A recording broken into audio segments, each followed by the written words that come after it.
Hello everyone, I'm Tremayne, and today I'm going to give you your Days of Our Lives spoilers for the week of July the 28th. But first, if you haven't done so, please take a minute to subscribe. If you have subscribed, thank you very much. I do appreciate it. Please hit that like button, because that like button lets YouTube know it's a good channel for soap fans. Also, we have a membership where you get exclusive videos, early access to videos, and even recipes like the one you see right here. For the one you see right here, this Mama's Go-To Spaghetti that I grew up on.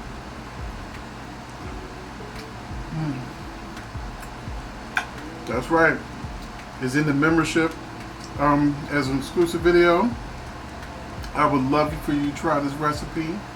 But moving on, one of the things you also get as a member, because I try to make the membership something you want to do, you get a shout out from me, which takes about 30 seconds to thank Michael Pryor, Yvonne Todd, Jeff Payton, Brian McConaughey, Phyllis Pearson, Ramona Newsom, Natalie Abram, Ariane Enos, Gwen Marie, Kiki Landry, Janet Loftus, Sandra Crawford, Omar Ramirez, Roger Smith, Dee Dee, Artemis Hill, Vanessa Sanders, Scarlet Fire, Shadow P, Merlin Finn, Riri Carter, Slim Slims, Josh Hirsch, Red Butterfly, Shannon Clark, Kelly Banks, Jen Adams, Apple Chick, and BBW Women, who actually rejoined 8 days ago, but I did my video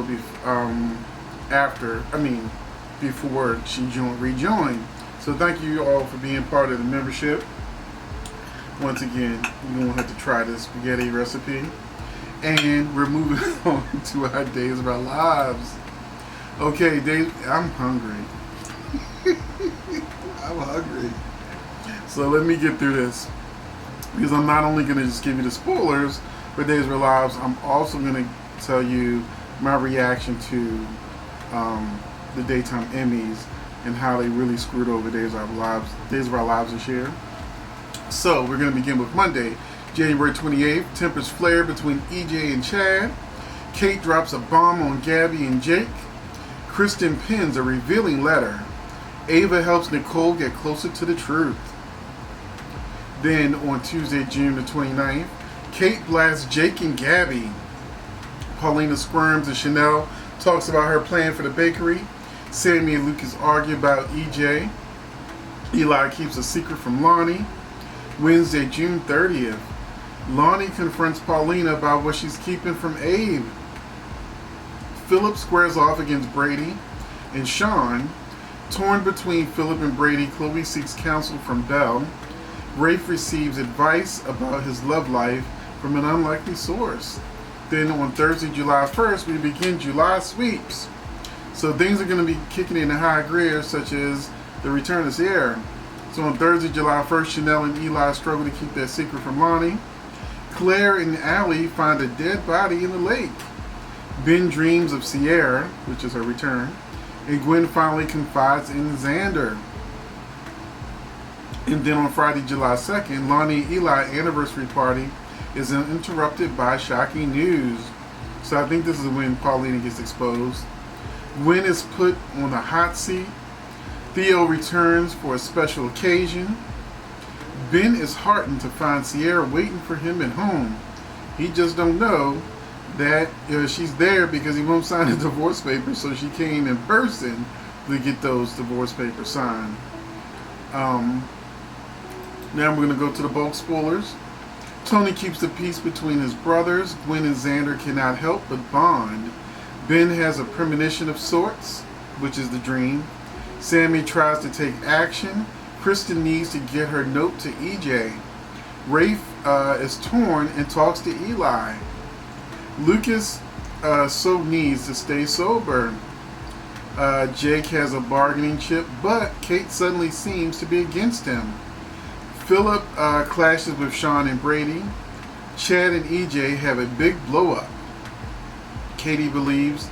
Now, Chad and EJ have a big blow up because I really think that they're going to have EJ be the CEO, not Chad. So I kind of see that that's how that's probably going to work out.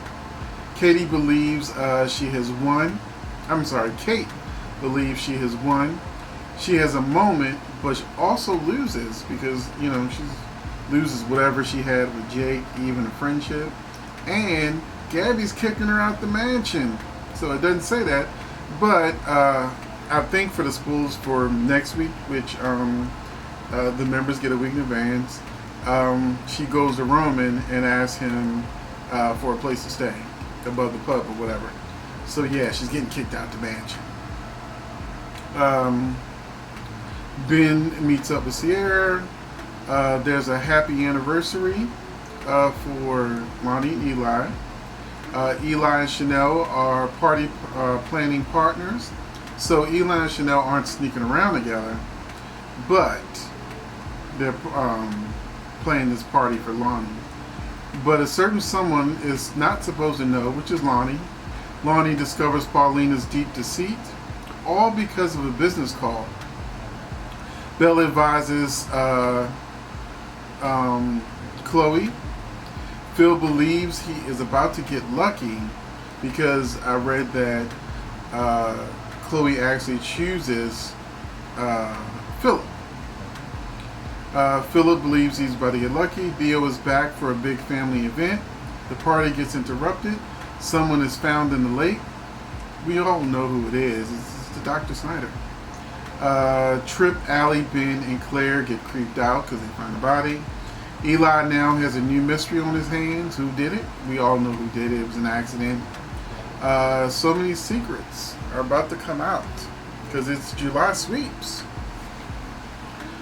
So those are the spoilers for Days of Our Lives. If you want to know what's going to happen even further down the line, go ahead and become a member.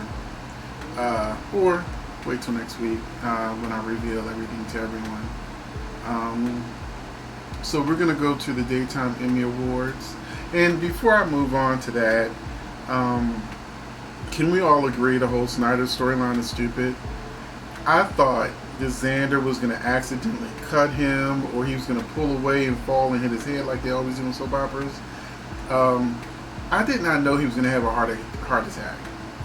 That was the stupidest way for them to throw Xander and Gwen into this whole we got to get rid of the body situation. Because it was natural causes, all he had to do was call 911. He said, oh, Snyder came to visit me because of some test results or something that he had, or he wanted to apologize for his bad behavior in the hospital. They could have came over any lie of why he would have been in that house that would have made sense. What does not make sense is knowing that Julie saw him like that. All Julie's got to do is see a picture or know who Snyder is, have one conversation in her restaurant, and she's like, yeah, he wouldn't wake up at the house. So it makes no sense. Then Jack, they showed a wide shot of a room where clearly you could see Snyder's feet, where Jack, had to pretend like he didn't see him, when we all know that they didn't really fully cover him with the blanket. So, I understand why Days of Our Lives didn't win Best Direction.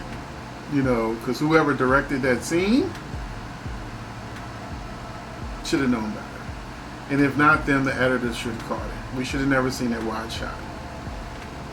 But anyway, we're going to talk about the Daytime Emmys, where Dool actually won 2. But my biggest gripe was there weren't more Days of Our Lives actors nominated. It makes no sense to me why there's only 4 soap operas and they didn't just put all 4 soap operas in the category. I don't know what's going on, who pissed off who, but this was a little bit ridiculous, the way they did this. But we did get to outstanding actors winning. First, outstanding younger performer, Victoria Kunfo, who plays Sierra. She won. I agree that she won and that she should have won, especially since on her Emmy reel was when her, at her wedding, after the explosion, confronting Claire. That was a great scene. I don't know what else was on her Emmy reel, but definitely that was a great moment where I think I even said in the video is that's her Emmy reel. That right there. I said that, and she won. The only other person who I felt could have won a category would have been Sydney Michaela, Miss Trina, because she did an outstanding job in 2020 also. Keep in mind, they're winning awards for 2020. They're not winning awards for 2021 because they're currently working in 2021. But what I don't like about the outstanding younger performer category is that they put men and women in the same category. Like they can't afford to whip out an extra trophy for the guys, and like it used to be. It used to be outstanding male younger performer and outstanding female younger performer. I don't understand why they decided to merge the categories. One, it don't make no sense. The other winner for outstanding guest performer is Katie McLean, who plays Jennifer, and I was rooting for her from the moment I saw her name on the ballot. And then there were other people in that category that I will not name that did not belong in that category. There were lots of other guest performers that I would have put way ahead of some of those other people. But this is not a channel that likes to be negative, or I try not to call something out unless it's really, really bad. But yeah, so congratulations to everyone who was nominated. But one, it should be a category for the men and a category for the women, especially with Taj Bellows, who plays TJ on General Hospital. He was only male in the category. There were no other younger males that, like Cameron, General Hospital. I can't remember his name right now, but the actor that plays Cameron on General Hospital, he should have been in that category. He pretty much needs to stay in that category for the good job that he continuously does. But anyway, that is that. Let me know in the comment section what you thought about the Emmys. Honestly, I'm talking about the Emmys, but I've really lost a lot of respect for award shows in general. You know, if someone wants to give me an award, fine. But a lot of times it's just a popularity contest. And when you really think about it, Young the Restless won Best Writing based on like a scene out of a whole year that they had bad scenes.